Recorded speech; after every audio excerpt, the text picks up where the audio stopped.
Nigeria, we hail thee, our own dear native land.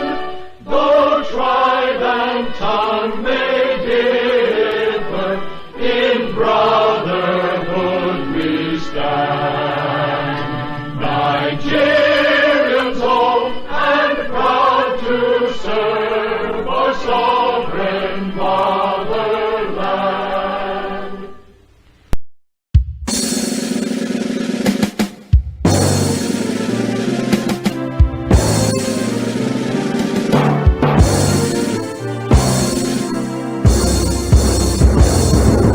Let's go, ICAN fount of treasure, in triumphal banner raised, standing stronger in harmony, building a land together. Dreams of the founding fathers, we are striving to attain. Our counting values that we share, through all ages we sustain.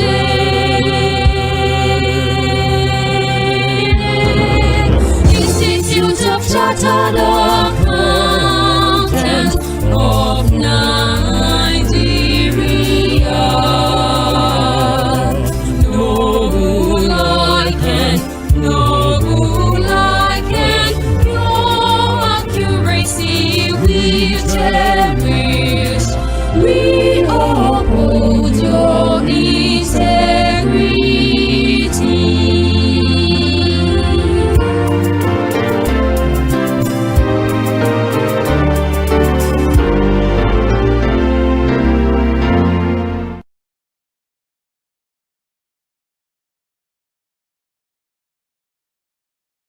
Good morning, everyone. Good morning, professional colleagues and esteemed members of the Institute. Well, welcome to today's webinar, dated 29th of August. As we are here to add to our knowledge on the areas of aligning sustainability, in which we have a guest speaker with us, as well as the president, everyone here. So I, Bamidele Emmanuel Ogunribokun, will be the moderator for the program. As we are here, I welcome you all, and not to take too much of our time, I will be introducing the chairman of the faculty, in person of Mrs. Tomi Adepoju. So Tomi Adepoju is one of the partner, and is also a partner and head enterprises risks and ECG service at KPMG in Nigeria. She also provides oversight on ECGs and the Broad Governance Center. She is highly skilled executive and has accumulated over 25 years of professional business advisory experience delivering quality services to national and multinational businesses on various assignments across key industries. This is the short profile of our chairman for the 2025-2026 presidential year. Please, Madam Chairman, you are welcome. I will likely want to hear your opening remark. Thank you very much. Thank you very much, sir. Good morning, everyone. Please confirm you can hear me. Yes, we can hear you, ma'am. Thank you. Okay, thank you. Good morning to the 61st ICAN President, Malam Haruna Mayaya, MNI, PhD, FCA. Morning to the council members that are present, and also the Registrar Chief Executive of ICAN, Mr. Lanre Olasunkomi, PhD, FCA, and as well as the Deputy Registrar Technical Services, Doctor and the moderator of this webinar, Dr. Ogunribokun. Esteemed participants that are present, and everyone, good morning to you all. I hope we are all keeping well, and we are ready to roll today. Welcome to today's webinar titled Aligning Financial and Sustainability Disclosures, Challenges and Opportunities. As we all know, the landscape of financial reporting is advancing rapidly, with increasing demands from stakeholders, including investors and regulators, and even employees as well, for transparency and accountability. Organizations are now expected to integrate sustainability considerations into their financial decision-making process. Indeed, as accounting professionals, we stand at a defining moment in the evolution of corporate reporting. The need for clear global sustainability reporting standards that help the public and investors to evaluate an organization's sustainability performance led to the calls for the IFRS Foundation to simplify and standardize sustainability reporting. These stakeholders are demanding a more holistic picture of an organization's performance, as they want to understand not only the financial results, but also the environmental, the social, and the governance impact that underpins long-term value creation. This shift brings challenges as well as opportunities. On one hand, aligning financial and sustainability disclosures requires navigating complex reporting frameworks, harmonizing standards, and bridging capability gaps. On the other hand, it improves and strengthens stakeholder trust. It ensures better risk management, improves access to capital, and positions organizations for resilience in a dynamic world. As you all know, the Financial Reporting Council of Nigeria came up with an adoption roadmap for the IFRS sustainability disclosure standards last year, and that was split into four-phased implementation roadmap spanning from December 2023 to 2030. However, implementing these disclosures can be very complex, and companies face challenges in quantifying climate impacts, conducting scenario analysis, and integrating sustainability into the financial reporting. And that's the reason why we are here today. In today's webinar, we will explore the challenges and opportunities associated with aligning financial and sustainability disclosures. We will discuss practical strategies for implementation. We will consider examples and benefits of adopting integrated reporting approaches. As accountants and finance professionals, our role is pivotal. We are custodians of trust, and now more than ever, we must ensure that disclosures are not just compliant, but credible, comparable, and useful for decision making.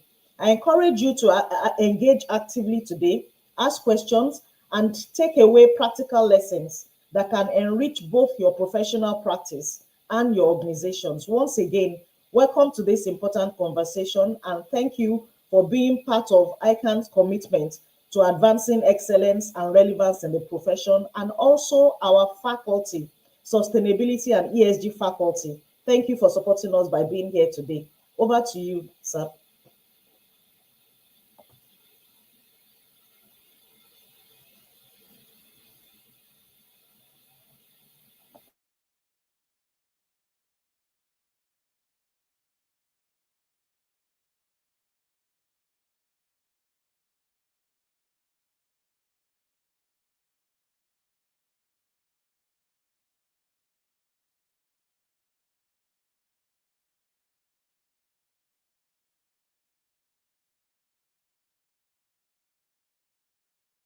I hope everybody can hear me.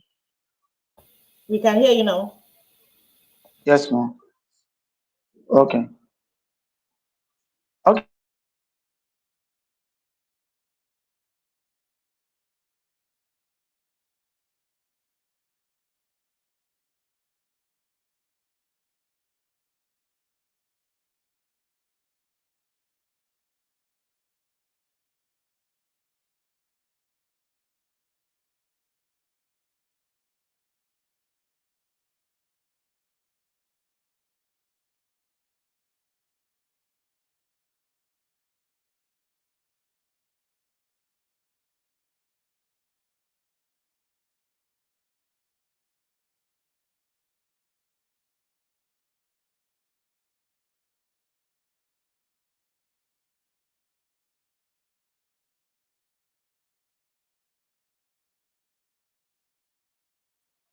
We can't hear you, sir. I think you should speak through the other speaker. This one, yeah, we Yes, I can't hear. said Dr. Mrs. Anoso. Can you hear me loud and clear? So, Dr. Mrs. Anoso, please kindly introduce the 61st president, ma'am. Thank you very much. Thank you. Thank you, Emmanuel. My task is very simple. This is the first president. Good morning, sir. Good morning, my professional colleagues. My task is very simple, just to introduce the president. I'm just going to read a short citation of the 61st president, Malam Haruna Mma Yahaya, MNI, PhD, FCA. A light rises in northern Nigeria.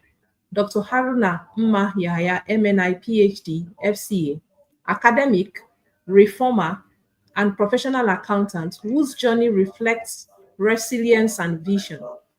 From his roots in Niger State to Bayero University, to Ahmadu Bello University, and the National Institute of Policy and Strategic Studies, NIPS, he has walked a path of knowledge, discipline, and service. He began as a teacher, moved into banking, and later established Haruna Yahya & Co., a respected indigenous audit firm affiliated with MGI worldwide. Over the years, he has shaped reforms in financial systems, tax policies, and corporate governance, while also guiding national initiatives such as Financial System Strategy in 2020, the FIRS Technical Advisory Committee, and the Presidential Fiscal Policy and Tax Reforms Committee. At ICAN, Dr. Yaya has served with distinction for more than a decade, from chairing the 2017 Annual Accountants Conference to leading Professional Exams Committee while mentoring generations of accountants. Internationally, his voice resonates through service on the boards of the Association of Accountancy Bodies in West Africa, ABWA, and the Pan-African Federation of Accountants, PAFA, where he has strengthened Africans' professional voice on the global stage. His philanthropy is equally impactful. Scholarships for indigent students, youth empowerment through sport, rural microfinance initiatives, and the Haruna Yahya Foundation, which provides lifeline and scholarship for the next generations.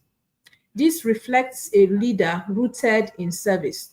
Today, as the 61st president of the Institute of Chartered Accountants of Nigeria, Dr. Haruna Mma Yahya stands as a beacon of ICAN's motto, accuracy and integrity, embodying a legacy of service, reform, and excellence.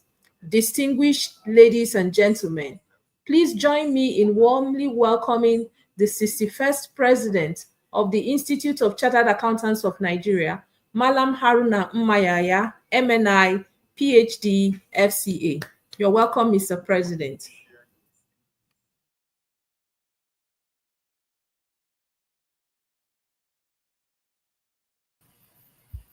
Thank you, dear TS.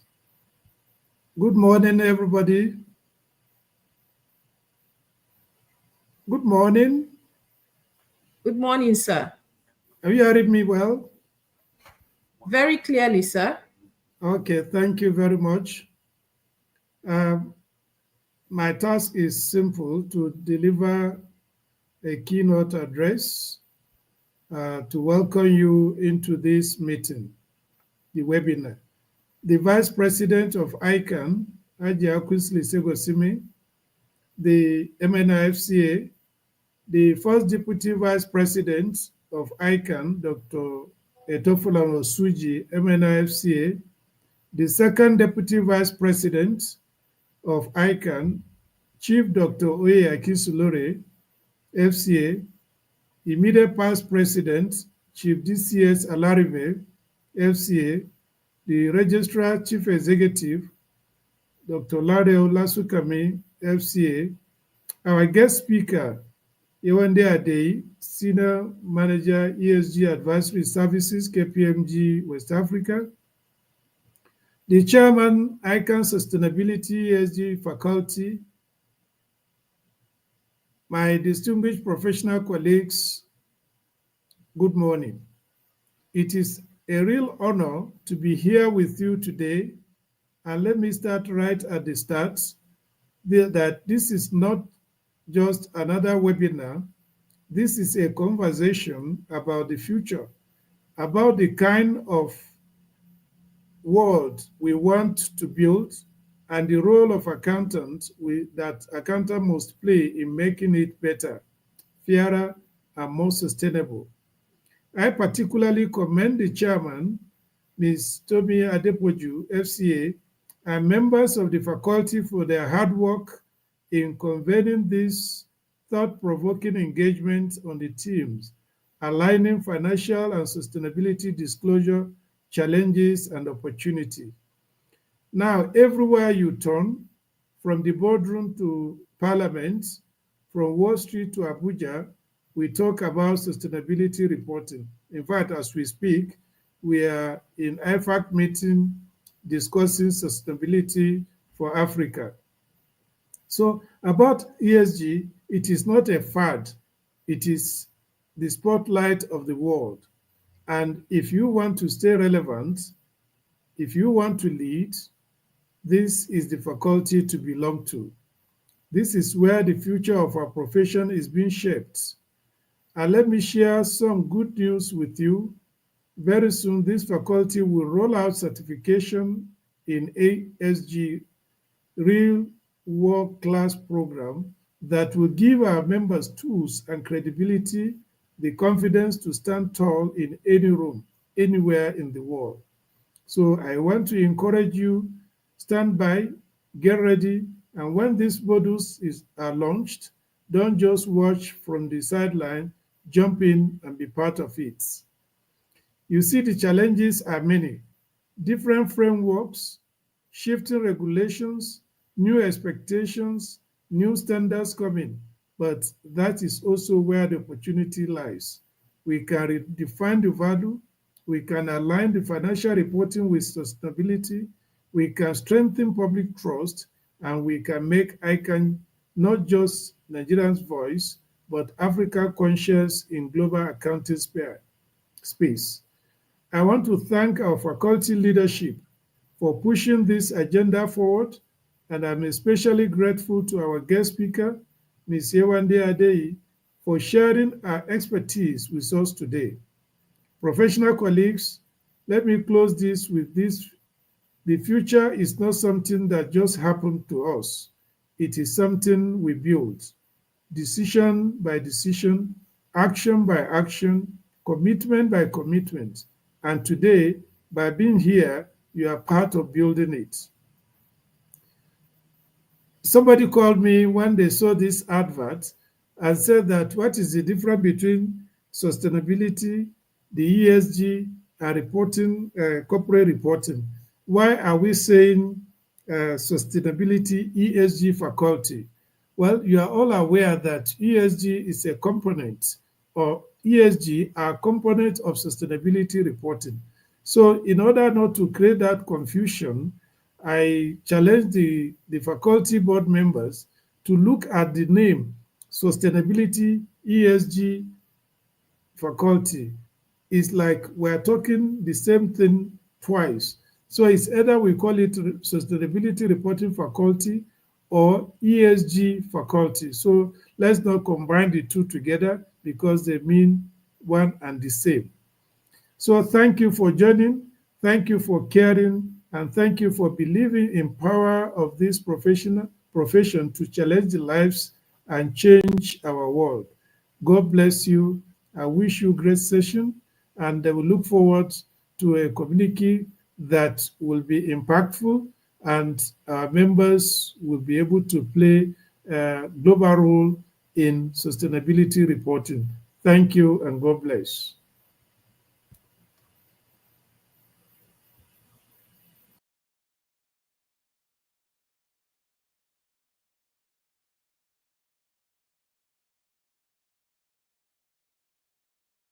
Want to say a very big thank you. Uh, the speech is actually a very good one.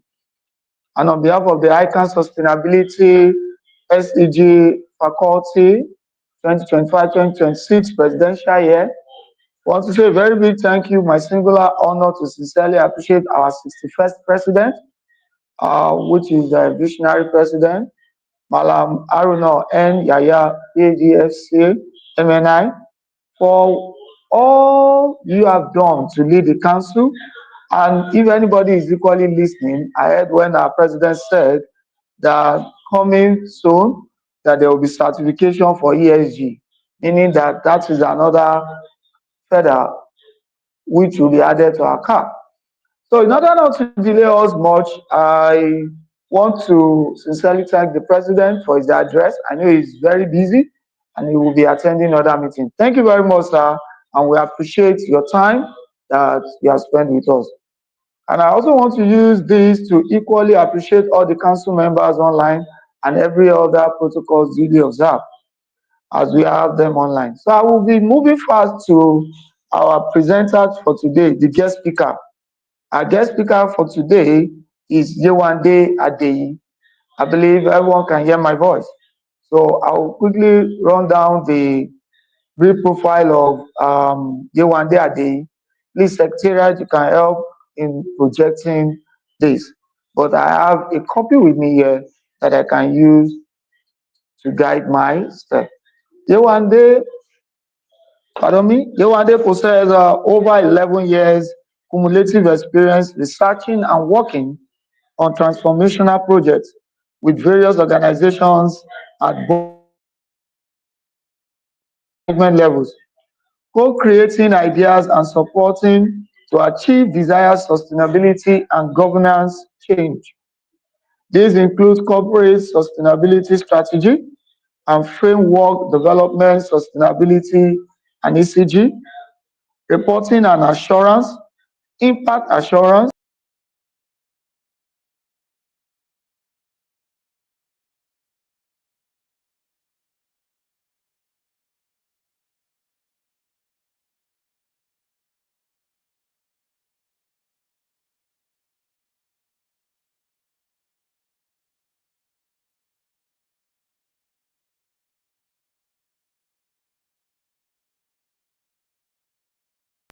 tank, and speaking sections, including United Nations, foundations, social good program, the Impact Investors Foundation, Impact Transparency Workshop, the annual Pro Pac West Africa Conference, and the 3I Africa Summit. When I read that, I have to check.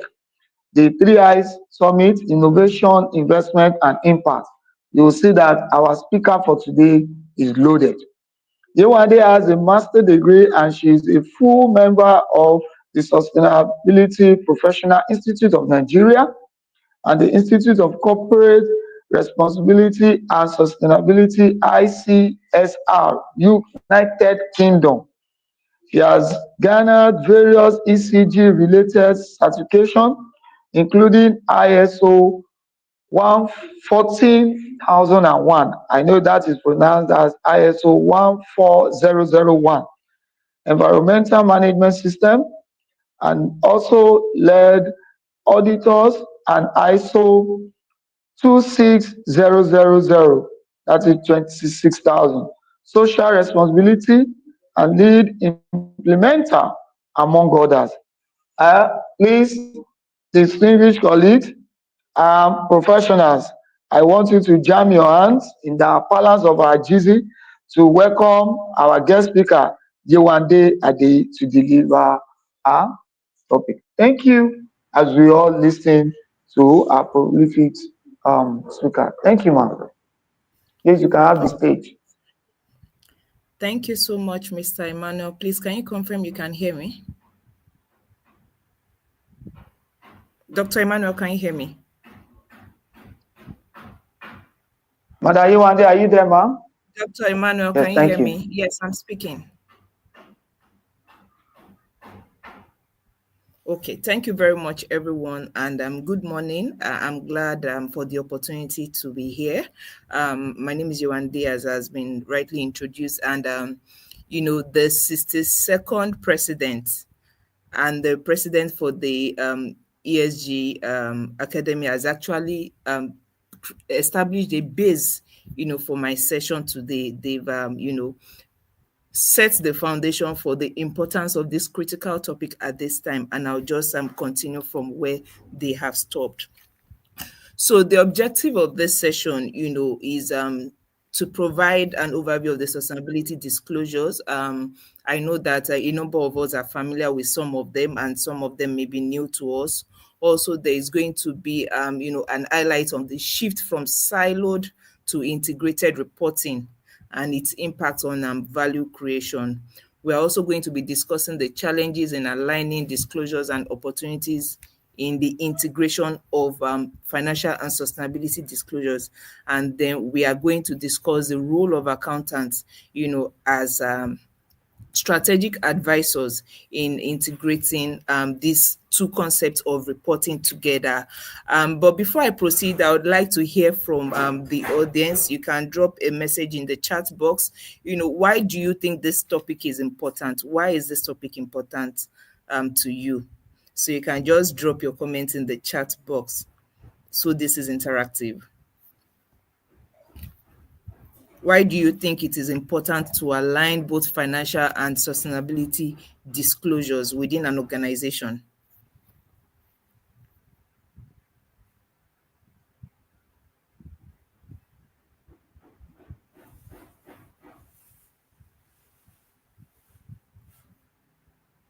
For transparency, okay. I see that from Babafemi Olayemi.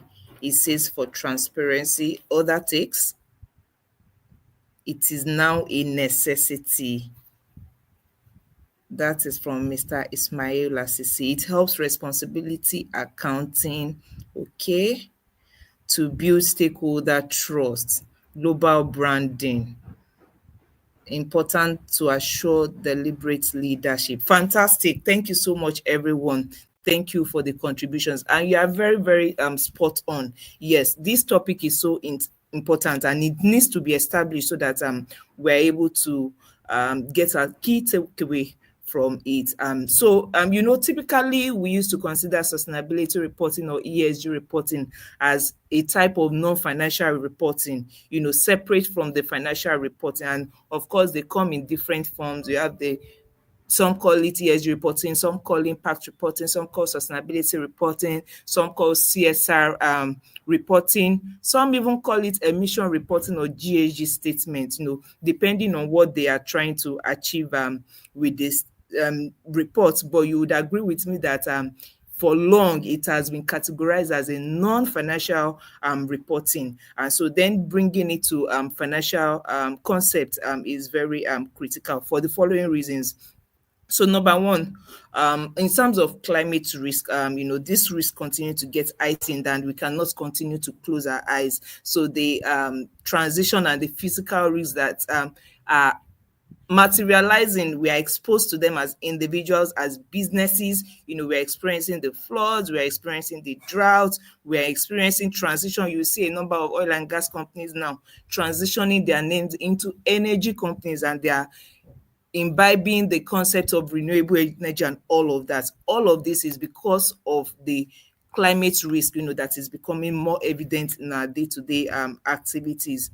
Also increased investor demands. In the past, investors have worried that people are not able to put number to this sustainability risk that is being said. So you are telling us, yes, there is a risk that we don't understand fully, but you are not able to make us understand. You are not able to make us understand what the impact is, on the Naira and Kobo, which is critical to them to be able to make informed decision. Also, in terms of compliance with emerging sustainability-related regulations. So regulators have seen that it's becoming very important. They have seen that it's becoming very critical. And then they are also then building regulations, around sustainability reporting. Also, you see, for instance, that the FRC of Nigeria had to come up with a committee that established what we call the Adoption Readiness Working Group reports, that helps us as a country, as Nigeria, to adopt the IFRS S1 and S2, because the regulatory body has deemed those statements as being very critical and important to us in Nigeria.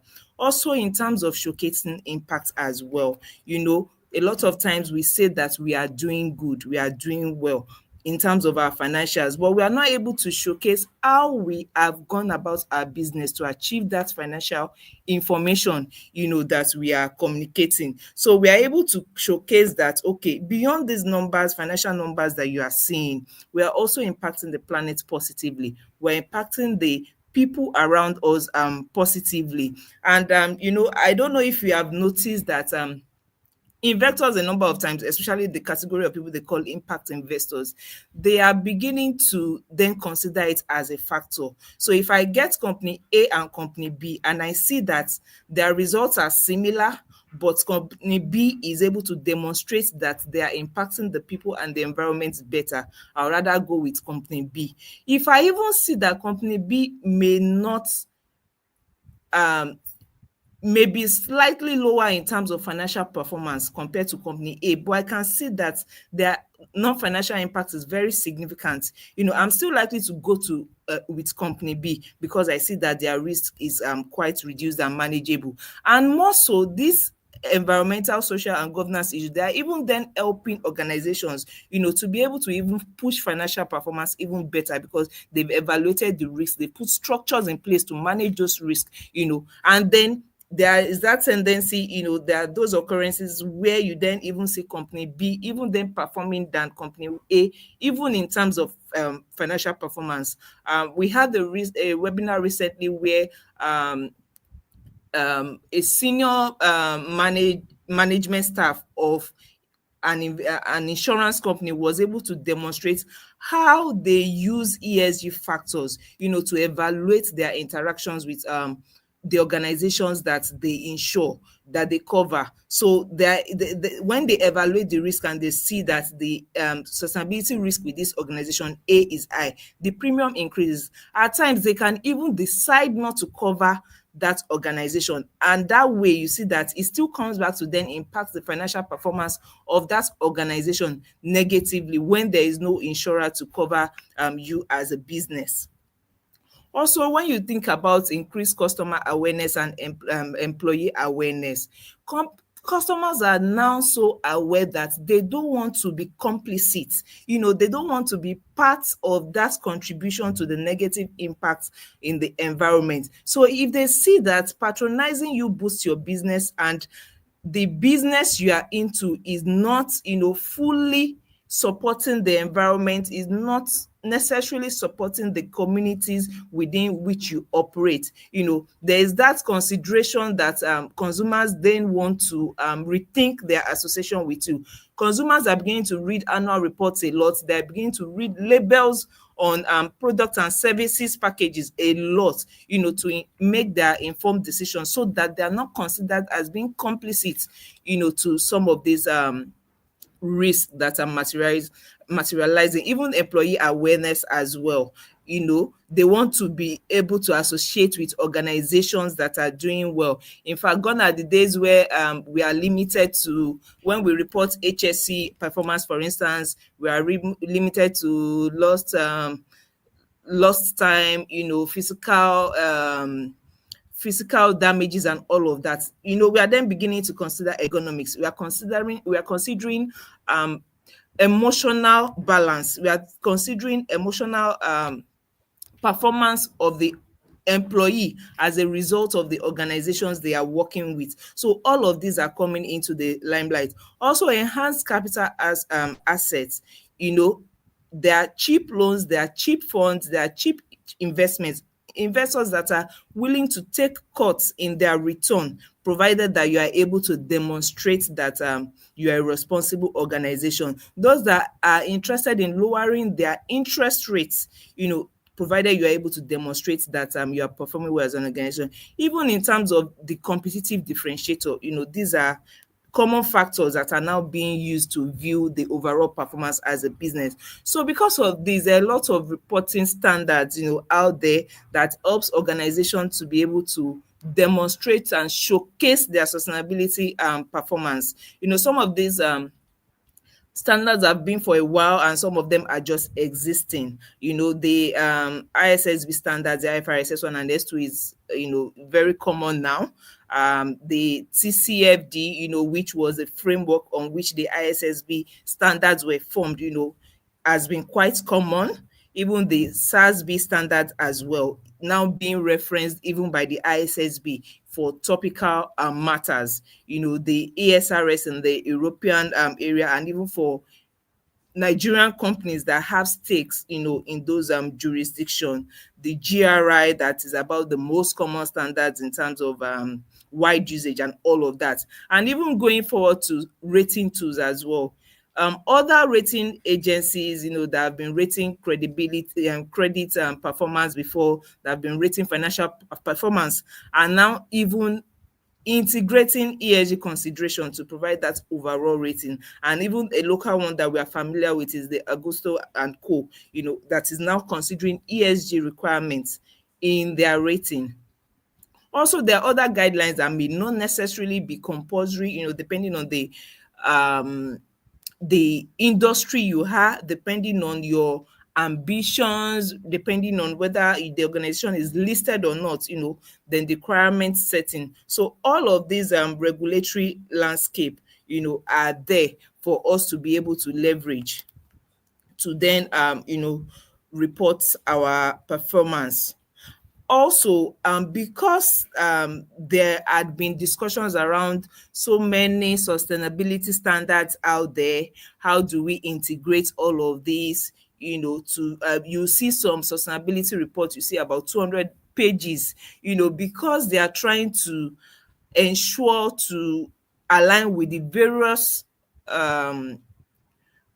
obligations they have with different bodies. And then you kind of find repeated information across this report, because they are just wanting to make sure that, okay, if my founder that uses IFC performance standards wants anything, they can find it in this report. If the CBN, wants to check my performance on the Nigerian banking principles, the Nigerian sustainability and sustainable banking principles, want to check my performance, they can also find it there.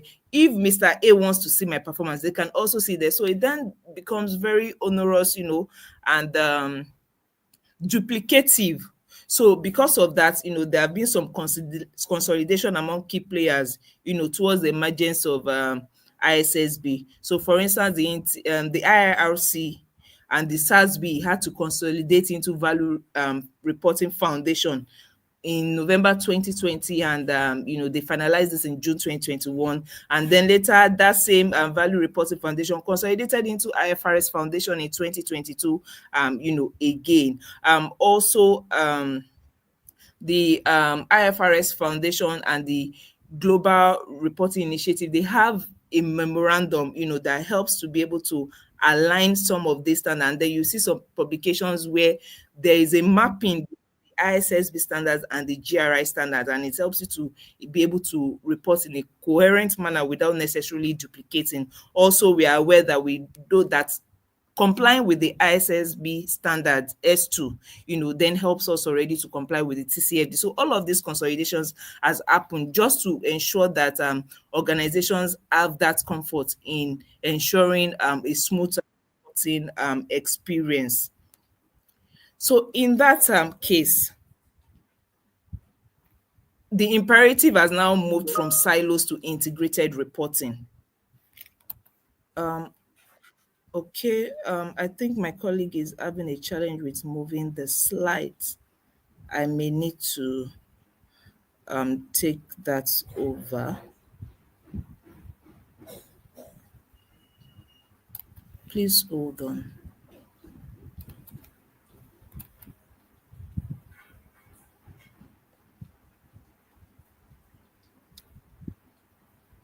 From my computer.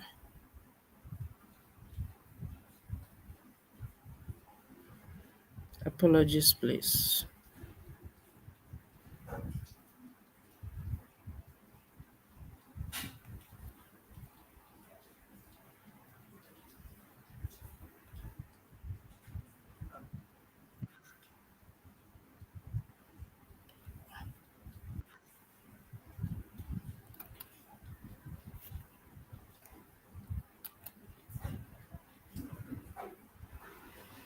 Okay, please confirm if you can see my slide.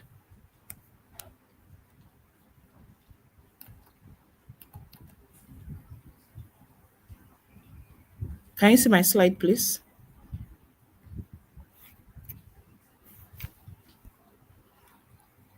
Dr. Emmanuel, please, can you see my slide? Is it on projection mode?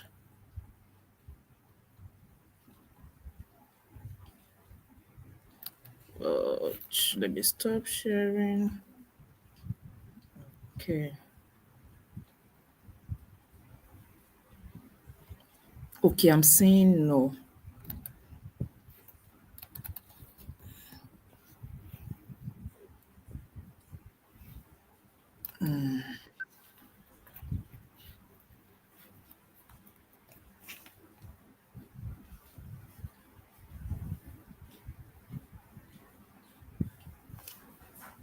Okay.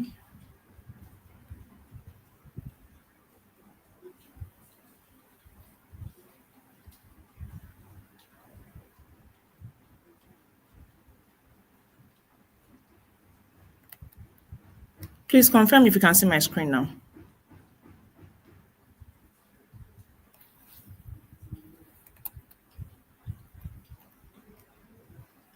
Dr. Emmanuel?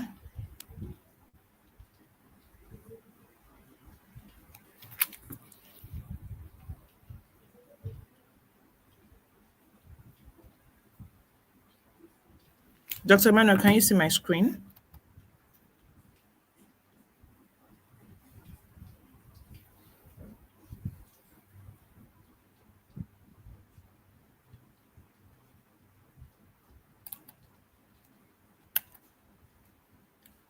Yes, now. Okay, but this is not the slide I'm projecting. I've moved on to a slide on new reporting imperative. This is not the slide I'm projecting.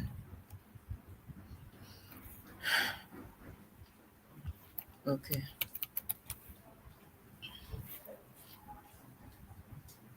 Okay. I may need to stop projecting while Moriah continues. What I'm seeing on the screen is not what I'm projecting. So I'm moving on the new reporting imperative, which is from silos to integrated reporting. You know, so what is it? What is the situation? We have the financial disclosures which are governed by the frameworks that you all know. Of course, your accountant here, and I don't need to start going into that, But when you then come to sustainability reporting, it has been voluntary for a while, and then it has often been tilted for different kind of stakeholders. The financial disclosures have been governed by the IFRS accounting standards. They provide insight into financial position, the performance, and even the approach to risk and management. And then, but the sustainability disclosures, they've been focused on environmental, social governance, and sometimes economic disclosures. When you talk about your energy usage, you talk about emissions, you talk about waste management. On that social, you talk about labor practices, you talk about human rights, community engagement, the governance, and even now a core business strategy element, within organization. So what's the need for the alignment? Many companies are increasingly affected by these environmental, social, and governance issues, and it still impacts their operations, it still impacts their profitability. So how do I know that this sustainability risk is impacting my bottom line negatively, or is impacting my bottom? How do I know it's impacting my revenue? How do I know it's impacting my profits? This is what the role of integrated reporting helps you to do. It helps you to be able to enhance, your capital allocation, because you are seeing a holistic view and you're able to make an informed decision. You're able to allocate your capital, you're able to understand the models, that helps us to know how they impact the financials. So the aim is for a better and more credible business and communication. And the reward, is capital, the reward is profit, and all of that. So if we narrow down a bit into the integrated reporting framework, what are the principles around integrated reporting? It talks about strategic focus and future communication. Integrated reporting does not just focus on the numbers. It focuses on how the environmental, social, the governance, the different capitals, there are 6 capitals under integrated reporting, and it focuses on how all of this, interact together and help you to make informed decision. Also, in terms of connectivity of information, a lot of times you have this sustainability risks separate somewhere, you have your financial reporting separate somewhere, and there is no interconnection as to how they interact, how one informs the other, even though in reality they do, whether we accept or not, they inform in reality, but we're not able to connect the dots, and we are not able to use it to make business case for management, as to how all of these operate. Also, in terms of stakeholder relationship as well, even beyond the shareholder, the shareholder is not the only stakeholder we have. We have different stakeholders that have different needs. Bringing all of this integrated thinking together to be able to address the needs of these stakeholders is very important. And then talking about materiality as well, and integrated reports, a holistic report should disclose the information about matters that substantially affect the organization's ability to create value. And you will see that the integrated reporting framework keeps on saying value, and which is why the ISSB standards then comes in to define what is value, the prospect of the organization in terms of access to capital, in terms of cash flow, and all of those parameters. Coincideness as well. So we report gender in sustainability reports. We still report gender in the notes to the financial reports. We have another impact report somewhere. We still report gender. But when we have that one holistic report, it helps us to be concise. It helps to remove duplications, all about the report. Also, in terms of reliability and completeness, it helps us to be able to achieve that. At times when you are when you are putting sustainability reports together and you get data from process owners, at times you see that this data is different from what has been published already in the financial reports. Then a problem arises as to there can be a disconnect between 2 reports from the same organization. But when you have that one report, it helps you to have a level of comfort over that. And comparability, you're able to compare your performance within the group system, even among peers and all of that. When independent benchmarking assessment reports come out, they're able to make use of the information that you have put together because it's one wholesome information.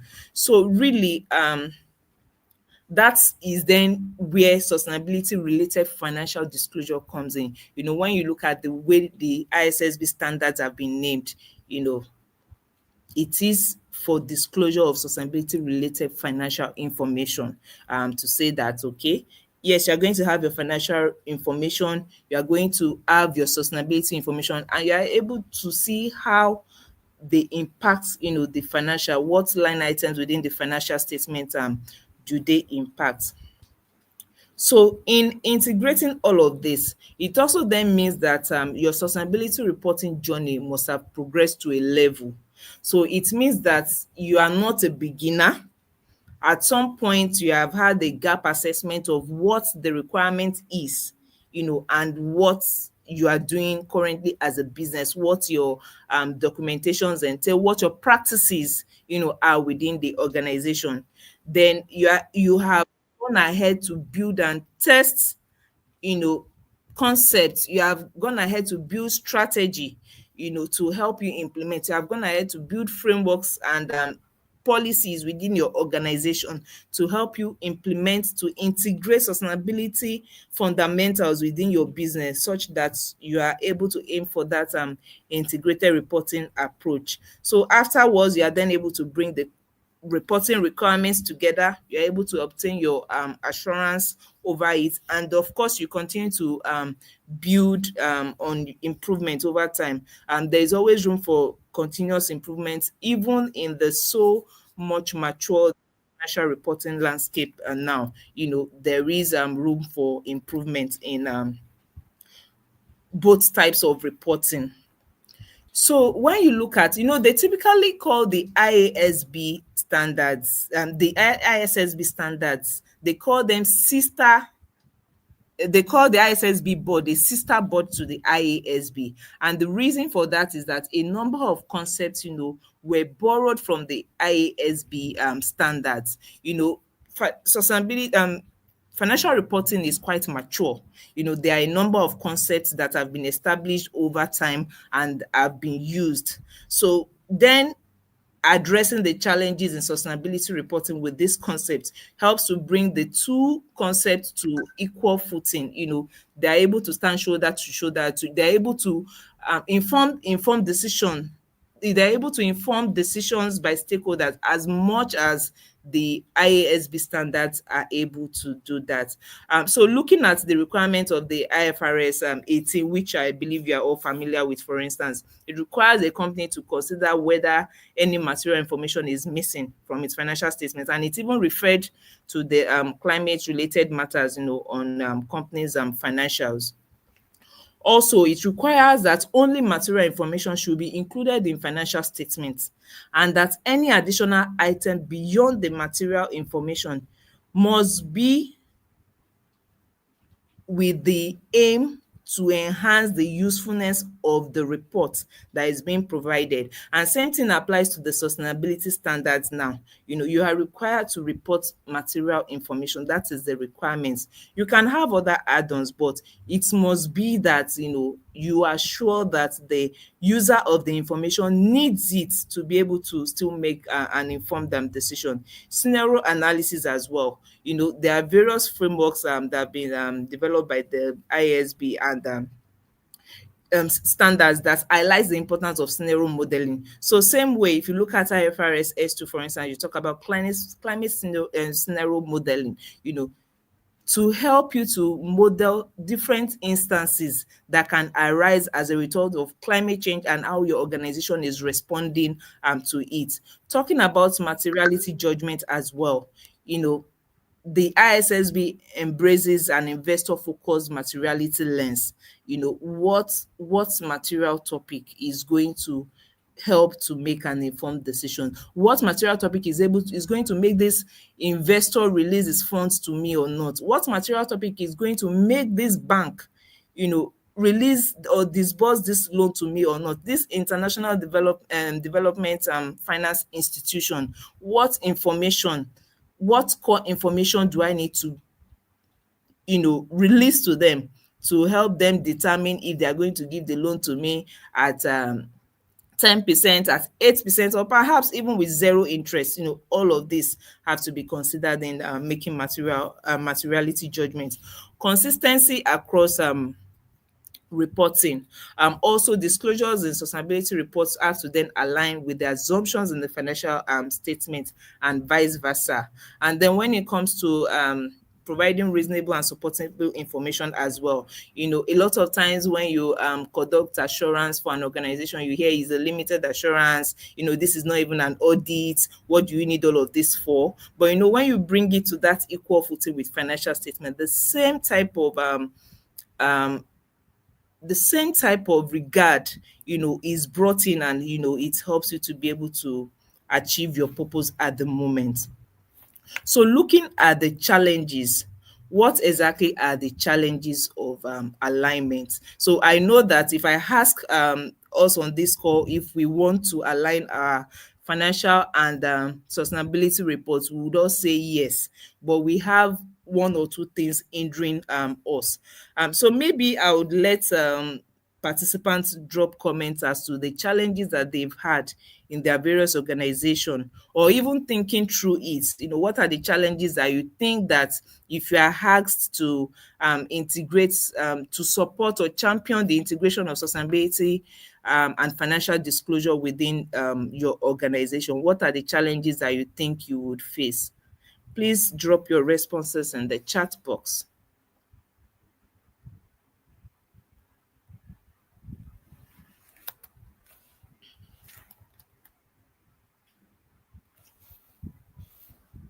What are the challenges that you think your organization may face, or any organization at all, may face in integrating sustainability and financial disclosures?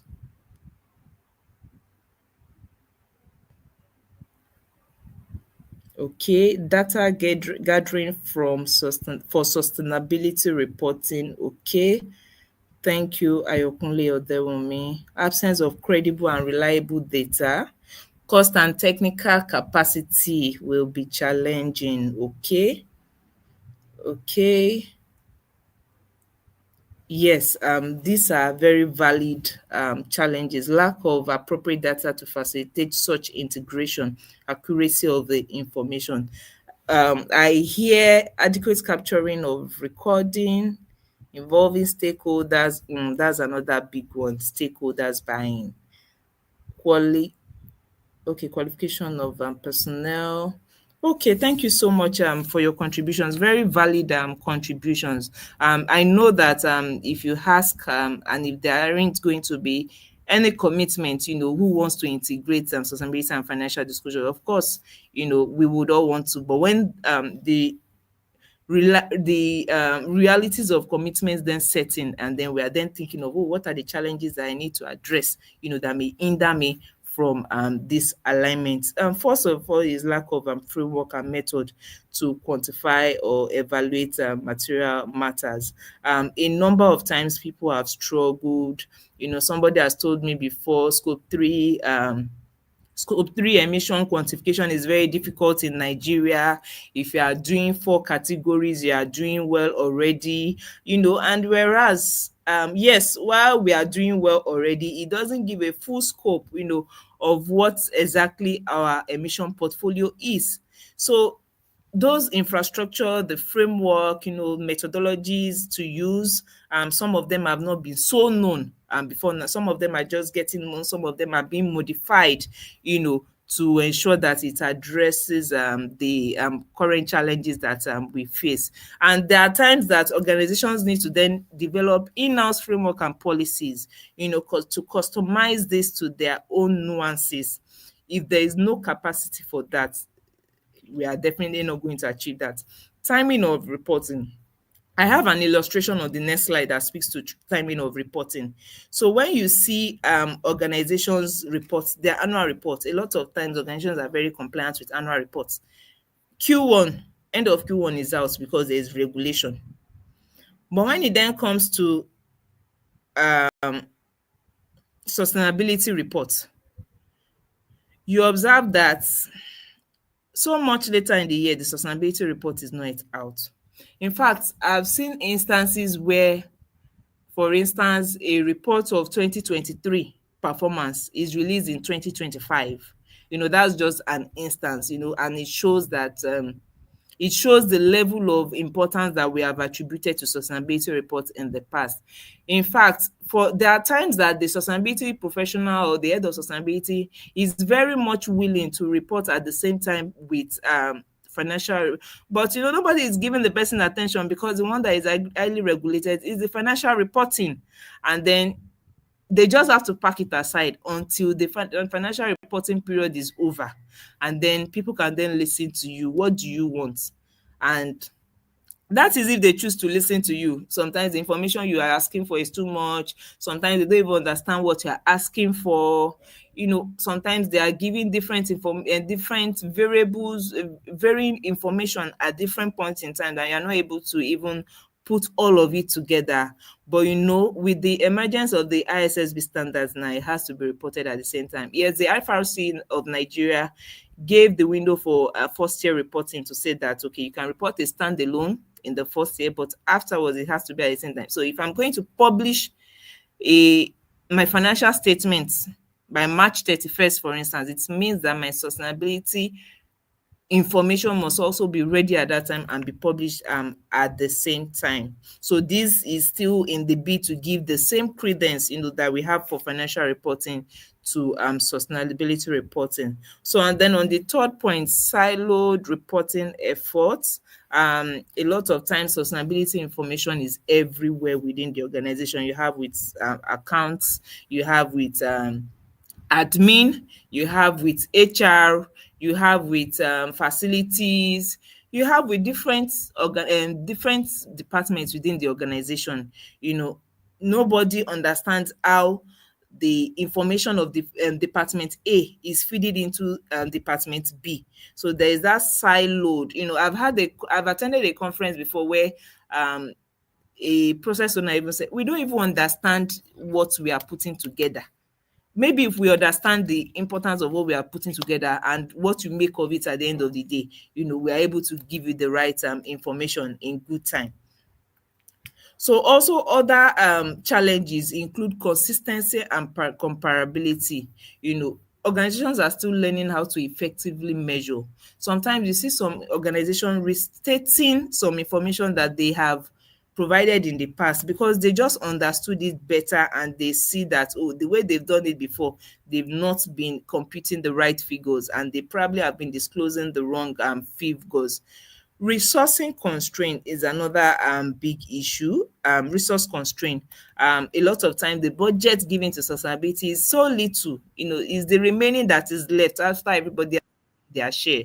So it's then difficult to be able to implement initiatives that helps to be able to put together all of this information. It's limited to build capacity within the organization. You know, it's sometimes some organizations even recruit very low, very junior officer, you know, to handle sustainability because that is how much they can just pay for sustainability. So all of these hinder the ability to be able to bring sustainability reporting to the same standard, to the same quality that you are going to have financial disclosure. Quantification as well is big deal. A lot of times the issues that CFOs are still experiencing is, tell me how this translates into my naira and kobo. And if you are not able to do that, until you are able to do that, we are not going to have this conversation. So quantification is a big one. Even when it comes to scenario analysis, it comes with technical know-how, you know, to be able to do the quantification and tell you how it impacts your different line items, you know, within your performance reporting. And the big one that everybody has been mentioning, data dilemma. Data dilemma is a big one. Even starting from data ownership. Sometimes when you ask, okay, where do I get this information on sustainability? People don't even know where it resides. You know, they don't know which function owns it. They don't know which individual owns it. Not to talk of who reviews it, you know. So data is a very, very big issue that hinders sustainability. Sometimes some people don't even know the data to collect. They have the data, they have it in-house, but what data are they putting out? In what form? That understanding is not there. So they are sitting on the data that they can do a lot of things with. And you know, some of the dilemma also centers around manual reporting. So manual tools in collecting data that we are not even perhaps able to trace where it came from, who reviewed it, who signed off on it, you know. Next year, the same cycle again, there is not a repository as to how sustainability data is collected. Sometimes we use this approach this year, another year we use another approach. We ask for this information from this process owner today. Next year we are asking for another information and the person is not even able to connect the dots, you know, and see what exactly they are being required to do. Data fragmentation across departments. Sometimes within one material topic, this metric is the information for this metric is sitting with this foundation and this department. The another metric is sitting with another department. So for instance, when you ask for HSC information, for instance, you then hear, oh, apart from this HSC function, oh, there's another unit called environmental. That's the unit where you can get this information, you know, fragmented data all over the place. And a lot of times when you have fragmented data all over the place, it leads to no ownership. Nobody owns it eventually. You know, this person thinks that this person is collecting and this person thinks that this person is collecting the data and eventually nothing is collected. lack of standardization as well. We spoke about that, the methodologies. So for instance, when you look at the IFRS S2, it says that apart from where there are jurisdictional requirements where you have to use other methodologies to calculate your emissions, except for those instances you have to use GHG protocol, which then shows you that there are different methodologies for calculating emissions. So if company A is calculating with this and company B is calculating with this, more often than not, the information the data they're going to arrive at, right, the figure they're going to arrive at is going to be different when they use different methodologies. So how do you then bring all of that together? How do I know for my organization that this methodology is best suited for me? And which is why also a lot of times they are required that when you change methodology, you disclose why you do. Because if I discover that this methodology is going to give me a lower emission figure than this methodology, there is likelihood that there's going to be a tendency towards the one that will give you the lower figure. However, that may not be the appropriate methodology based on your type of business.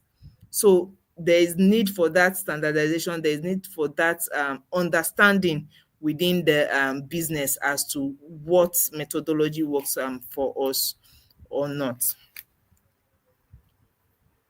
Data governance as well. A lot of times beyond the technology, data governance, looking at how data integrity, how data quality is ensured within an organization, is a system of decision rights accountability. Who is the originator of this information? Who is the owner of this information? Who oversees this owner to ensure that the information is being recorded the right way at the right time? Who reviews the information that is being collected? Are there multiple layers of review like you have for financial accounting, to ensure that this information, and then when you have those multiple layers of review, are you even sure that the people that are reviewing know what to look out for? They know what to review, or they are just signing off? These are part of data governance that needs to be critically looked into. And of course, the technology is very important. It is an enabler of the governance structure, of the governance framework that you have around your data management. When you have technology in place, it makes your life easier. It makes traceability easier. It makes centralization easier. However, we need to then also note that with technology, it is garbage in, garbage out. So what goes into the tool is also very important. The capability of the person that inputs into the tool is also very important. So it reduces human error, but some human error can still stay, if they are not addressed fundamentally. So in leveraging technology, we have to ensure that we leverage it rightly.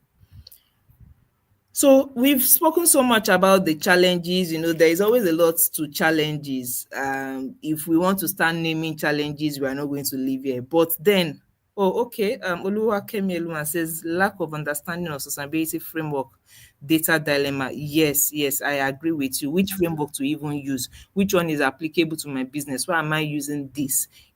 That is also very, very important as well. Thank you so much for that. So then moving on to opportunities for alignment.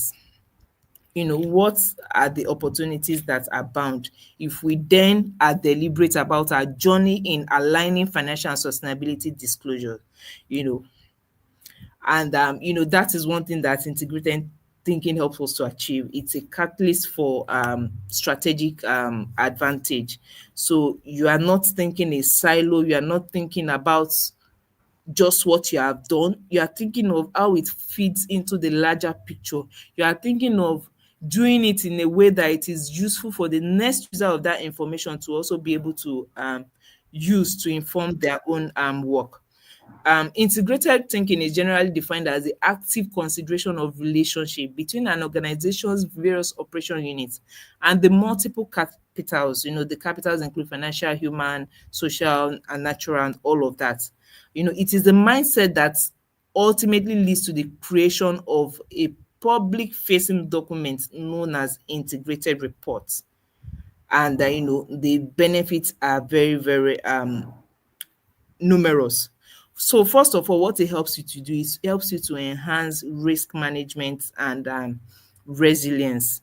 So because you are thinking of sustainability related risk and you are thinking of how you are going to manage it and be able to report good performance, you are thinking of how your sustainability related risk informs your financial performance that is ultimately going to report.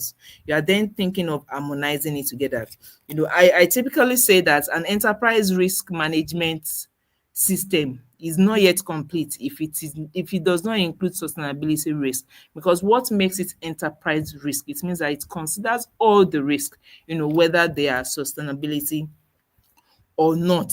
So I've had instances where organizations begin with having a separate environmental and social risk management framework somewhere. They still have the enterprise risk that does not cover ESG.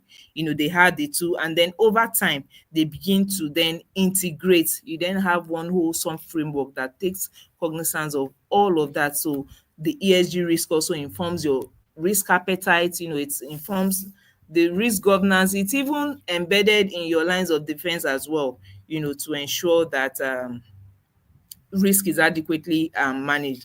And when I try to look at example of organizations that have done that, in the public domain, you have Unilever and Nestle, where they have mentioned that they've embedded ESG into their ESG framework and into their ERM framework. What they have done is to assess climate, social, and governance risk, alongside financial and operational risk. They've seen how they interoperate, and they are able to then report the impact over time. It helps to anticipate disruptions that can come as a result of climate change, and then align it with stakeholder expectations. Another factor, another opportunity is lower cost of capital and attracting investments. When as an investor, I see that your risk exposure is lower.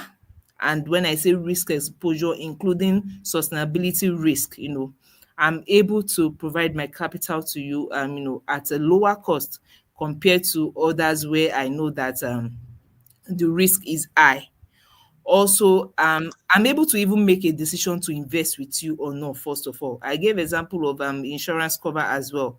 I'm able to determine if I want to cover your risk exposure or not, and to what extent, because I also want my portfolio to be balanced. I don't want your problem to affect my own problem, to affect me as a business and become my own problem. So I'm then looking at all of that to make sure that my own exposure is lower as well.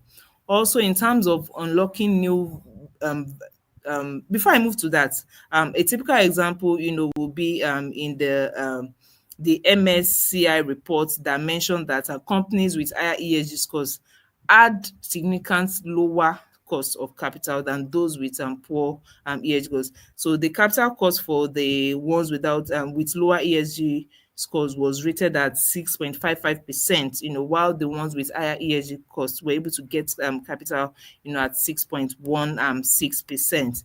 So then talking about unlocking new value and revenue streams, because you are thinking beyond your usual operation, you are thinking of the risks that come with sustainability. You are then thinking of other markets, you are thinking of other businesses, other revenue streams that you can consider. I gave example of oil and gas companies that are becoming energy companies, for instance, because they know that the world is transitioning and they have to transition with it. They're then exploring opportunities around renewable energy. Some of them even have a standalone entity, focusing on renewable businesses and how they can make the best of those as well. So these opportunities are really, available for us to be able to leverage. When UPS implemented Orion, for instance, the results that was showcased, so it showed that UPS was able to save 10 million gallons of fuel annually. as a result of this optimization system that reduces fuel usage and emissions within the business. They were able to cut 100,000 metric tons of CO2 equivalents, according to the report. And they were able to generate $400 million in annual savings. These are, live results, on how organizations have embrace sustainability, and they are then reporting it. They are reporting it in financial terms. They have aligned their sustainability performance with their financial performance, and they're able to report all of these figures because they put the systems in place to enable them. So what really is then the way forward? What are the leading practices for accountants? So because there are a lot of accountants on this call, because this is an ICAN call, I would throw this open to you. Please drop your responses in the chat box. What do you think that accountants should do in ensuring that there is alignment of financial and sustainability disclosure within the organizations that they work? Please drop your messages in the chat box. Drop your responses. What is the way forward? What will you be doing as an accountant, or what should you be doing as an accountant in the journey of aligning financial and sustainability disclosures?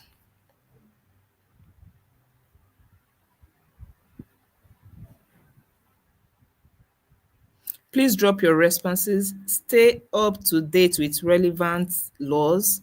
Thank you so much, Atinuke Adebayo. Stay up to date with relevant laws. Ensure the integrity of financial records, okay? More training. Yes, I agree with you. Training cannot be too much. Recently I attended an accounting training, just to be sure that I'm able to have that conversations with accountants, when it comes to sustainability. Creating a strong awareness to the management and relevant stakeholders, yes. Keep learning. Prioritize development by staying up to date. Okay. Remain relevant. So a number of these feedbacks are actually talking about enhancing capabilities of accountants. Relevant information are obtained and reported adequately. Audit committee involvement, of course. Be conversant with professional trends. Absolutely. Understand the requirements of sustainability report. Okay, thank you so much, everyone. Yes, the ask is not to become a sustainability expert. No, that's not the ask of the consultant. However, we must then be able to upskill to such level that we are able to understand the impact of sustainability on the financial performance. I think this is one thing that has been done by the WSBC, bringing the COSO framework and looking at it from the lens of sustainability risk, bringing the ERM professional and the sustainability professional together on how they can work together using the COSO framework that the risk professionals are aware of, they know like the back of their hand, bringing this together and helping everybody to be able to work together. Sometimes you will hear ESG risk is with ERM team, sometimes you will hear it with sustainability team, whereas they are meant to work together and is meant to be treated, like every other risk within the organization, where the process owners are the first line of defense, typically. So what's the role of accountants? The way you safeguard data integrity when it comes to financial reporting, it is very important that we also safeguard data integrity for sustainability reporting, because now that we are turning it to performance, financial performance, we have to be sure of the integrity of that data, that sustainability data, to inform performance, which then means that if the data is wrong, the financial impact is also wrong. And then the integrity of the whole financial performance report is faulted. Reconciling ambition versus auditable reality. A lot of times we want to be, as sustainability professionals, we want to be able to do so many things. We want to create, we want to develop initiatives on sustainability, but we are not accountants. And then the accountants then bring in the audit, the reality of audit into it. That by the time we are then going to assure these holistic reports that we are aiming for, is it going to be auditable? That's very important. Guiding organizations towards value creation and not just compliance. Yes, the FRC might be driving implementation, but we need to look beyond compliance. How do we make the best of this? How do we create value for it? How do we even leverage these reports to then be able to, get sustainable finance, to be able to get increase our credibility when it comes to loan, to be able to get reduced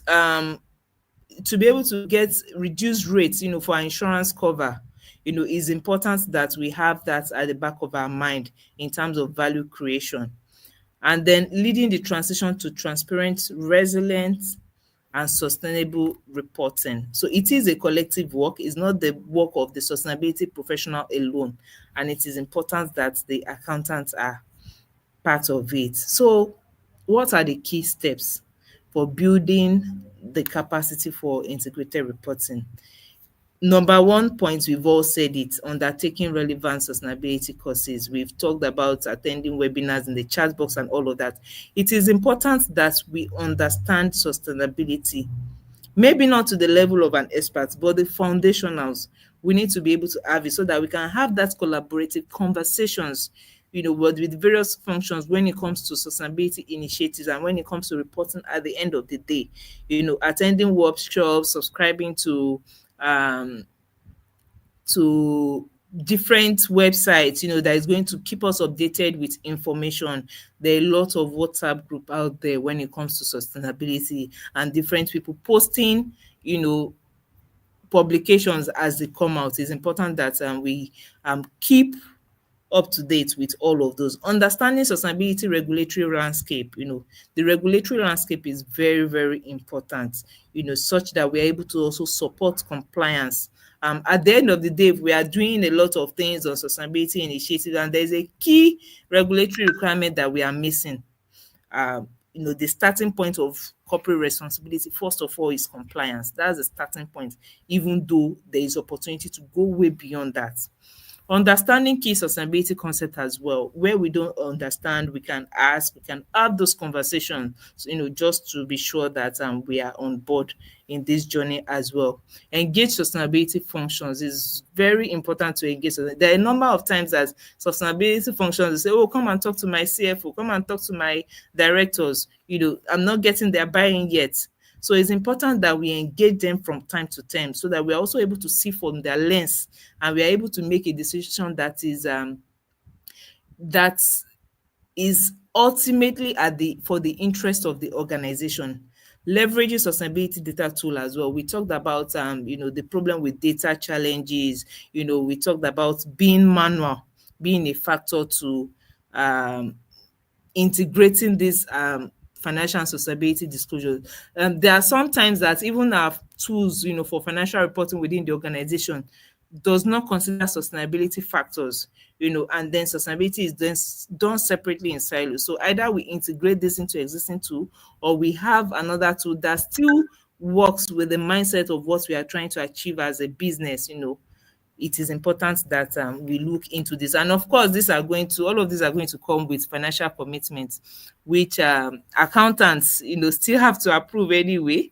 So it's important that we get all of these concepts. And in making materiality judgment, if you recall, I had mentioned that a number of concepts were leveraged from the IASB standards. A number of concepts have been leveraged from there, brought into sustainability reporting. So making materiality judgments, first of all, making judgments generally is allowed, within the concept of sustainability, because we are not expected to release a perfect result, but we are expected to release a report that is true and fair of what is actually happening when it comes to our performance. And that is what the ISSB standard has come to do, leveraging the IASB standards. Organizations are then moving from the concept of double materiality. I'm sure you've been hearing double and financial materiality and impact materiality. Double materiality combines the concept of both impact and financial materiality. That is what, when you talk of impact maturity, it looks at what the impact the organization is having on the environment, on the people around. Whereas when you look at the financial maturity, that's an outside in perspective. All of these dependencies outside of my environment, how do they come to impact me as a business? So there is that gradual movement away from double maturity to financial maturity, because of course that is what the IFRS requires, because the standard is focused on the users of financial reports as well. And accountants have critical roles, to play in making these judgments. The same principles, that guide judgments in financial reporting have to be onboarded, when it comes to sustainability reporting. And materiality judgments are made on a company-specific basis. What is material within an organization or to an organization may not be material to another organization, even within the same industry or within the same group, of businesses. So it is important that these judgments are clearly made from informed perspectives. What information about a topic is relevant to a topic? Would the investor's decision be investor's decision be influenced by the information? If the information is going to affect the amount, timing, and the uncertainty of the company's future net cash flows. So do I consider it as material, and do I want to disclose it? How does it showcase management stewardship of the company's economic resources? Those are where materiality judgment comes in. And when we determine that a topic is material to be disclosed, a sustainability topic is material to be disclosed in a combined or in an integrated information, we need to look at it if the IFRS standard has a publication for that particular risk. For instance, the climate risk. If yes, of course, we report in line with the standard that is available. If not, we proceed to see, what are the metrics that are associated? Are they included in the SASB standards? Can we leverage the SASB standard to identify what metrics to report? If yes, we do that. If no, we proceed to look at other frameworks, including the CDSB, other investor focus framework, other local practices, the GRI standards, as well as several publications on different topics. We look at all of this and make informed decision as to what is in material or not. But overall, what are we looking at? We need to definitely look at laws and regulations permits. If we are regulated in an area, it's definitely, material to the business. If there are possible future events, that can make this topic material, it is up for consideration. If the primary user of information needs it, it is important. If it is commercially sensitive, it is important then, but we may, because it is also commercially sensitive, we may then want to look at how we are going to communicate it such that it is not to our own disadvantage, but is meeting the need of the user of the information. Also, there's some information that when you report them in aggregates, it kind of hides some other details. So for instance, if I want to report diversity, and I know that I'm not doing well when it comes to gender diversity, but I'm doing well in other forms of diversity. If I report my diversity in aggregates, my report is going to look fine and everybody is going to assume that I'm doing well when it comes to gender diversity. However, if I disaggregate it, it then shows that, there's need for improvement in my gender diversity, as a metric. So it's then important for us to be sure that, in leveraging aggregation and disaggregation, we are not obscuring information, we are not, misstating, and we are making the right judgment as to what to disclose or not. So the actionable recommendations, will be that let us support data governance within our organizations. Let us support establishing clear accountability for sustainability data as much as we support for financial data. Let us consider investing in technology. It's going to pay off at the end of the day, and it's going to make our reporting very easy.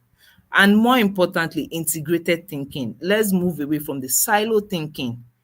you know, Let us know that we are all working together. We are trying to achieve with our sustainability reporting what we are trying to achieve with our financial reporting as well. We are providing holistic information, for decisions to be made beyond, compliance.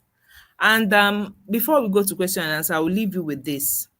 Aligning financial and sustainability disclosure is a major change, and it has to be effectively managed.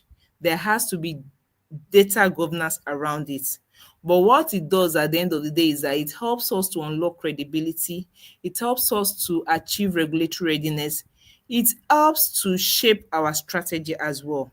So the moment we decide and we start making effort to treat non-financial information or sustainability information with that same rigor that we treat our financials, the market too will start treating us, start treating our reports with that same confidence that they are treating our financial reports currently. So I'll pause here for your questions. I don't know if there are questions in the chat box already or if they've been collated.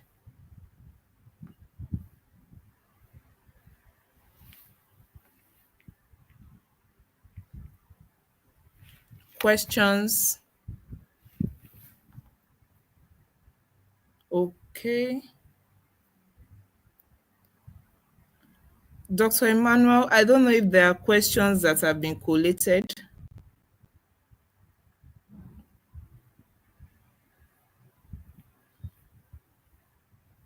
from the chat box. I'm also trying to scroll through.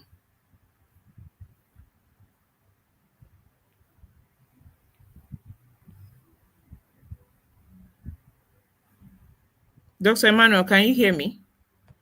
Yes, I can hear you loud and clear, but I want to confirm you can hear me. Okay, yes, I can hear you. Thank you very much. I want to say a big thank you. The question and answer section will continue after a brief break. We want you to Okay, take some water because that okay, is always the best thing to do. So we are having 5 minute break, but doing that, I have to appreciate you. I have jotted some things which I okay, love: credibility, strategy for non-financials. We open the market. And that is something for all of us.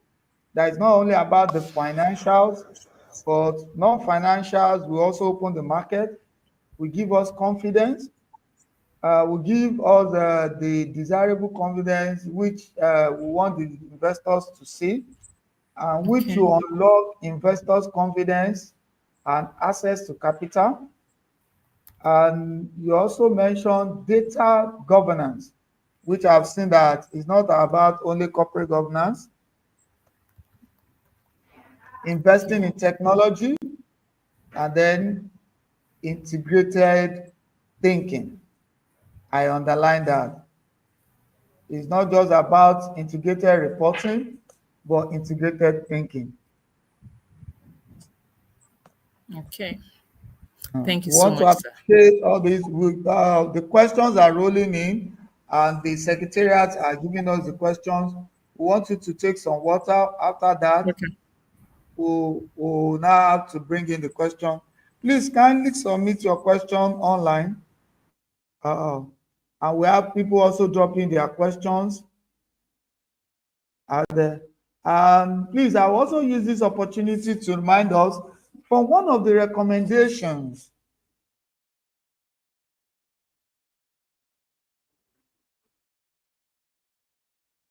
I have to circle that: training, and enhancing capacity. So this is also what the secretariat is doing and the faculty.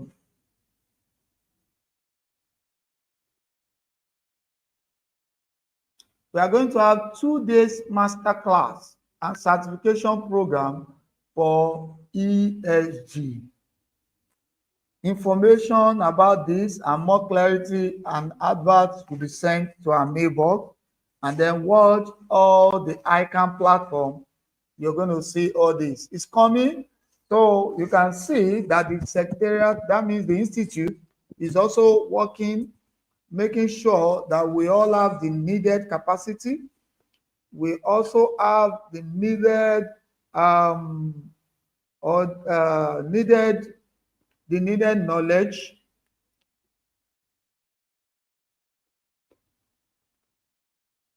to carry out our task.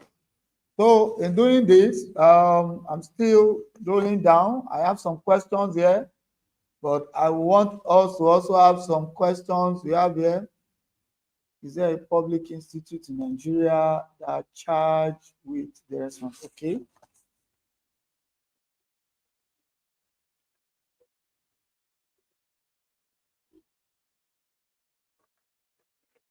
Okay, please roll in your question while our guest speaker is having the break.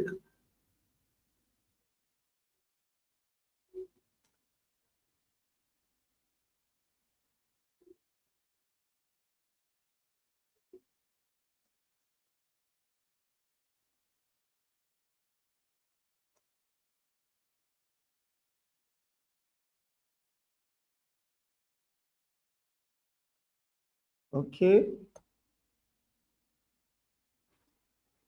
Yes, the material will be shared. May I have your attention, please?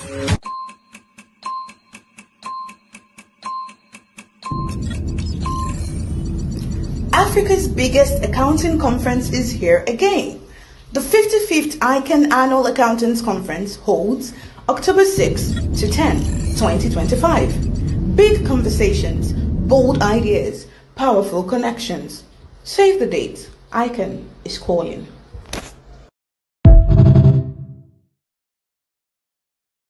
May I have your attention, please?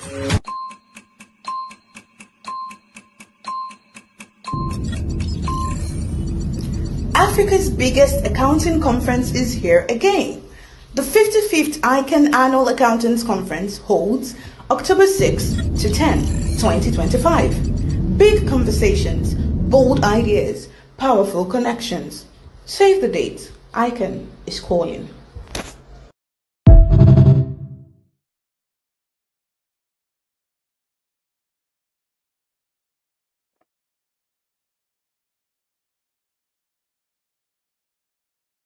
Okay, like what I said the presentation slide will be sent to us later. I want you to have your question rolling in for the attendance and all the rest will be done. So we have 2 minutes more for the break. So let's have our questions rolling. I have 1, 2, 3, 4.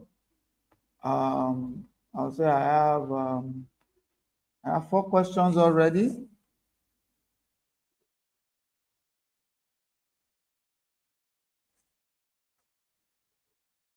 Okay, you might have to pardon me if I don't mention your name for this question, but I'll just make sure your question gets across. Okay, Madam Yetunde, Yewande, please, are you there? I have the Yes, question. very much. Do you want me to ask them one by one, or you want me to give you all the questions? Yes, then? please. Okay, one. Let's take the first one. The first question says, to what extent does the report align with recognized framework such as Task Force on Climate-Related Financial Disclosure and GRI or ISSB standard? Did you get the question, ma'am? Yes, sir, I do. Okay. All right. Thank you very much for that question. So, first of all, as a business, you need to understand why you want to go into sustainability reporting and why you want to align with your financial, and if you are mentioning the ISSB, standards, you are thinking of regulation, because the FRC, has adopted the standards. So Nigerian companies are required to report their like four reporting phases depending on your category of organization. So it is compulsory that by latest 2030, and that 2030 is even for small and medium-sized entities. For others, by 2028, they must start reporting. So then that then informs your own alignment to say that your report is then going to align with the ISSB standards. Also, if you then have some funders, within your portfolio, or you are looking out for some funders, you then want to start looking at what frameworks do they consider. You are thinking of the IFC performance standard, for instance. The AFDB also has their own safeguards guidance, depending on what you are trying to achieve. If, for instance, you're a member of the UNGC, there are also guidelines by the UNGC. It then means that you need to tailor your report. But ultimately, the principles of sustainability are the same. So the requirement of one framework is not going to be so different from the other. There could be peculiarities, but it's not going to be so different from the other. So you are going to determine on this basis how you want to align your reporting.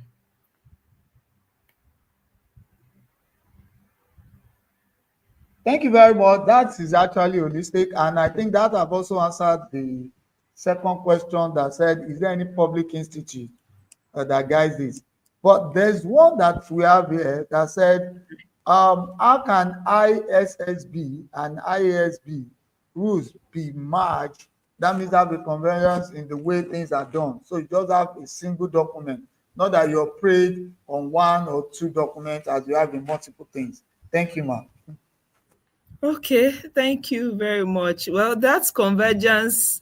Having one single document is beyond me, because even the IASB standards are not one.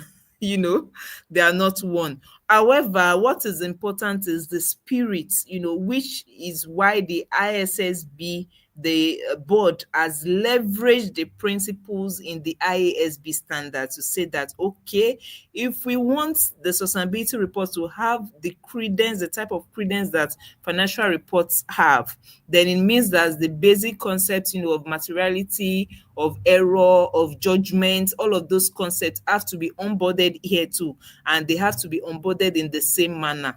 So I think those principles, have helped with that convergence, to be able to bring them to equal footing. Very much. The issue that we always have with every new law is this. The question I've asked, what is the idea of what is the level of awareness of those who are going to really do Sorry, I can't hear you well. awareness? What do you think Awareness. best to make sure that the awareness is something that will go very far? We'll just be talking here, how much of the awareness, how can we make sure that people that are going to report, the regulator, not the rest, the regulators and the parties will be reporting will come up. So what's your view about that? Then we have 2 more to go, ma'am. Okay, sir. Thank you very much for that question. I would say that since the adoption of the standards, since 2024, there have been quite a number of awareness sessions, going out there, by the FRC, by even consulting organizations. Different organizations have been into different sessions. However, it is still going to be limited as awareness. It's not probably going to take you into the paragraphs of the standards one by one, and that is where training comes in. Beyond awareness, we then need to take a step forward, to train as to what are the specific requirements of the standards and what is my role, for instance, as a finance professional. What exactly is my role in ensuring that my organization meets up with this deadline and aligns with the requirements of the standard? Because the standard requires us to make an unreserved statement, to say that we have complied with the requirements of the standard, which means that we need to go in paragraph by paragraph, and awareness is not going to do this for you. So we need to embark on training, actual training, as preparers or even management staff or supporters, of the preparers of reports. Very much. This one is a very quick one. Will Okay. sustainability not lead to cost manipulation? Sustainability reporting, will it not lead to cost manipulation? Accountants are talking now. Okay, I don't know what the background is to that question, but I would say that the essence of sustainability is even for you to be able to represent those financial information in a more true manner. So beyond I made this money, how did I make it? Beyond I have this projection of this performance, what are the risks that I have considered and have that helped me to arrive that at this come what may, even if this risk materializes, the structures I've put in place will help me to be able to manage the risk such that I'm still able to arrive at this projection. So that is what it is. Because for instance, if you project revenue, for instance, and then you have a community crisis and they lock up your organization, you are definitely going to not to be able to achieve the revenue that you want to achieve. And we know your accountant, you have revenue does not even translate into profit. How much more the revenue is not coming? So these are things that we need to really consider, in imbibing sustainability. So it's the spirit, the spirit is to provide a truer picture of the performance beyond financial performance. I have 1 minute, so I want to just lump. I want to make sure that I integrate the two questions together. The Okay, sir. questions are the how to measure how to measure efficiency of sustainability disclosure and the responsibility of external auditors. And that closes the Q&A section. Thank you, ma'am. Okay. Thank you very much, sir. I want to believe we meant effectiveness of the sustainability disclosures. And Yes, for me, that takes you back to the drawing board to say, why do I even want to report in the first instance? Why am I reporting? So if, for instance, it's for regulatory compliance, so I'm able to then look at what the regulations are and if I have achieved the regulation, and that helps me to determine that I'm effective. If it is for me to get funds, I've tailored it to the requirements of a funder. Have I gotten that fund? To what extent? What was my target and what did I land at? That will help you to determine the effectiveness. If it's for integrated thinking within the organization, so I'm able to assess the knowledge, the culture from a starting point to the current point to say that, okay, looking at the way people behave when it comes to sustainability reporting or sustainability data gathering before now, how are they now behaving? Are they able to provide the information that I need that they were not able to previously provide? Are they able to provide with the right accuracy? All of those helps you to measure the effectiveness. And then what is the role of internal auditor? The role of internal auditors has not changed. That line of defense that they maintain to ensure that they provide the though internal but independent level of comfort on the information that is being provided. So for instance, you are including it in your internal audit plan to make sure that you also review controls around sustainability reporting. So if the right review levels for this sustainability data is not there, for instance, it then shows you the level of comfort you can have over that information. So checking all of those periodically, the way we typically look at other risk and controls as internal auditor, and reporting it to the audit committee like we typically do, making sure that it is a line item on the agenda for the board audit committee and the board, that helps us to perform our role as internal auditors. Much. I have one question which I wrote down, and it's about the issue of reporting, where you talk about shifting towards mandatory reporting. And there's Okay. one that was underlined, diversity. Okay. Diversity. We have a situation whereby people, a situation where that you are doing well in a place, you are not doing well. So the mandatory report, a question is being done. What will be your own opinion about the report method to make sure that everything is reported in a very fair, true and fair manner? Thank you very much. Okay, thank you very much, sir. So I think the first point is for us to be able to assess our current situation and be able to determine where we truly are as an organization. It's not just enough to report, but what exactly do we want to report? That is the first question. What have we put in place as an organization? So I decided I want to report in line with the IFRS S1 and S2. Where am I? What part of the IFRS S1 and S2 have I started addressing even in my day-to-day organization? What are the other things that I need to start getting done, to ensure that by XYZ timeline, I'm able to meet up with the requirements? So identifying those gaps and then mapping it over time to say that, okay, if I'm planning to report by 2028, for instance, for public interest entities, what would I have achieved by the end of 2025? What would I have been achieved? What would I have achieved by H1 2026? End of 2026, like that. So how do I assess that progress to position me to be able to report effectively? Because the risk we run when we wait till 2028 is that by that 2028, we are going to be reporting commitments. We intend to do this. We have planned to do this. That's what we are going to be reporting when our peers are actually reporting performance already, because they have started their journey way earlier, and they're able to report performance. So in all of it is being true to where we are and understanding the journey ahead to be able to achieve compliance. Thank you very much, but I will have to drop this because I can see this repeated on the comment. Is that Okay. Please, can you suggest where website or version where we can get updates on a daily basis? People can go visit for all these ECGs reports so that we can equip ourselves on a daily basis. Thank you. Okay, thank you very much. When you look at the ISSB standards, for instance, the ISSB website, they drop a lot of notifications, as to what is happening when it comes to the standard, the convergence, and all of those.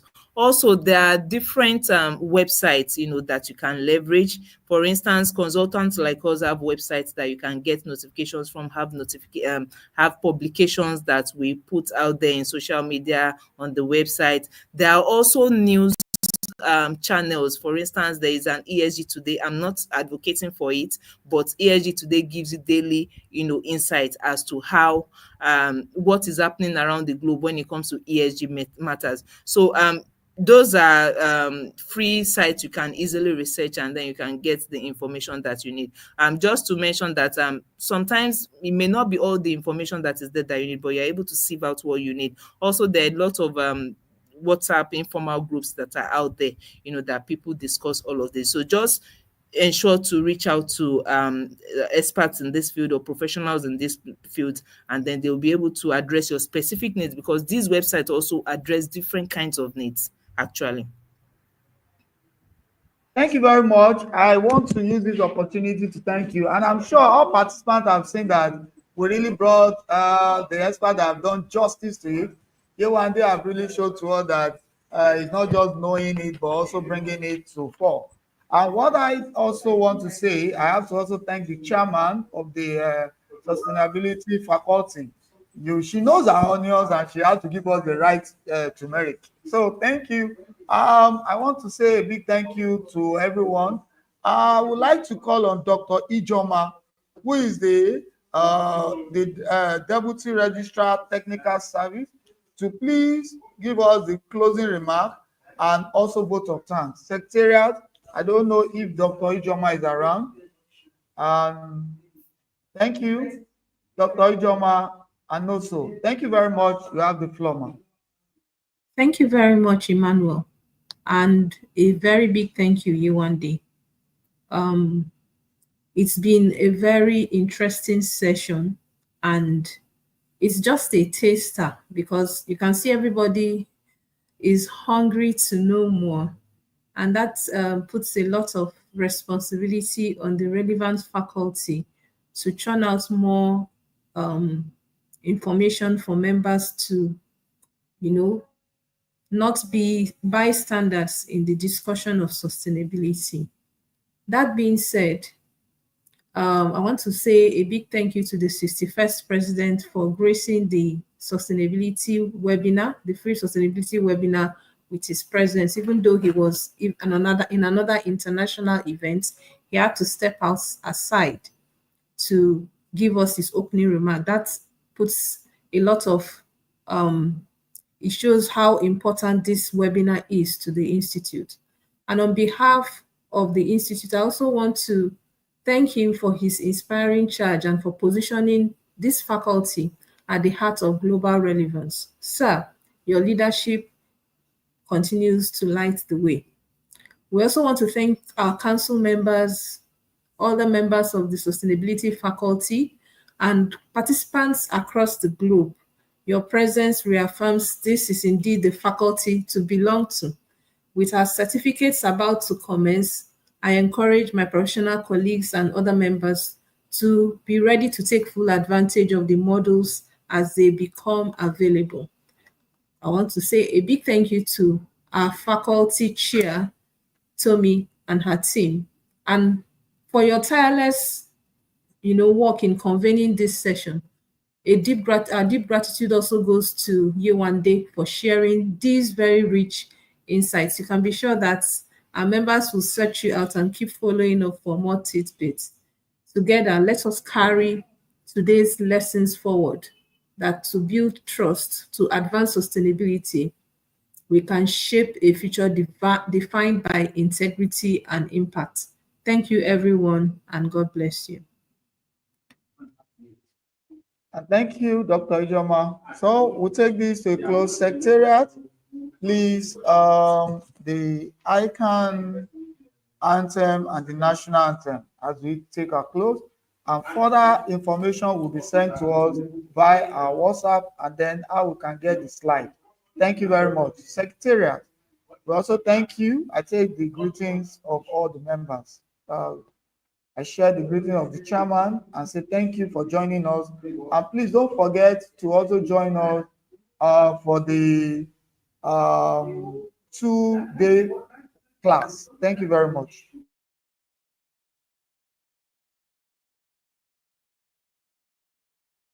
Secretariat, please, can we have the national anthem, please?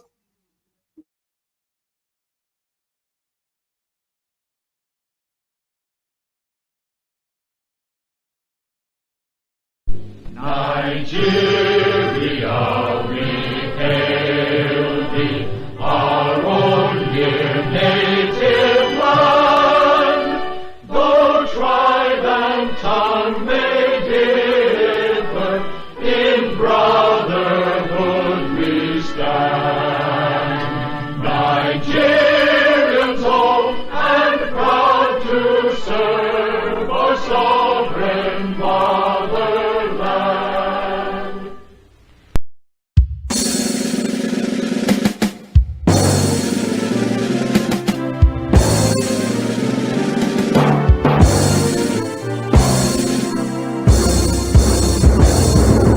Let's go like a fount of treasure in triumph of an array, standing stronger in harmony, building a land together.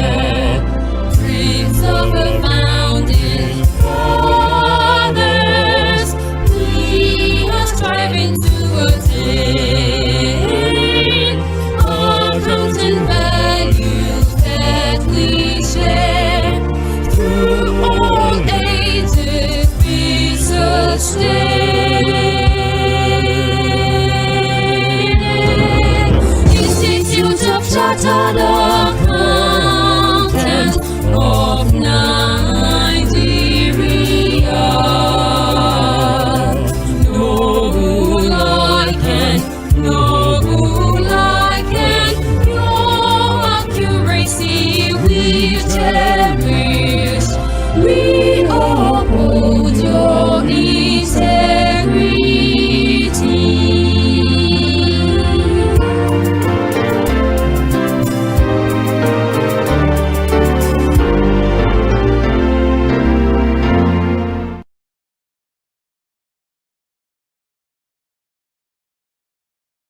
May I have your attention, please?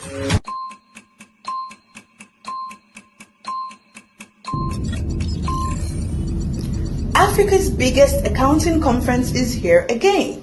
The 55th ICAN Annual Accountants Conference holds October 6 to 10, 2025. Big conversations, bold ideas, powerful connections. Save the date. ICAN is calling.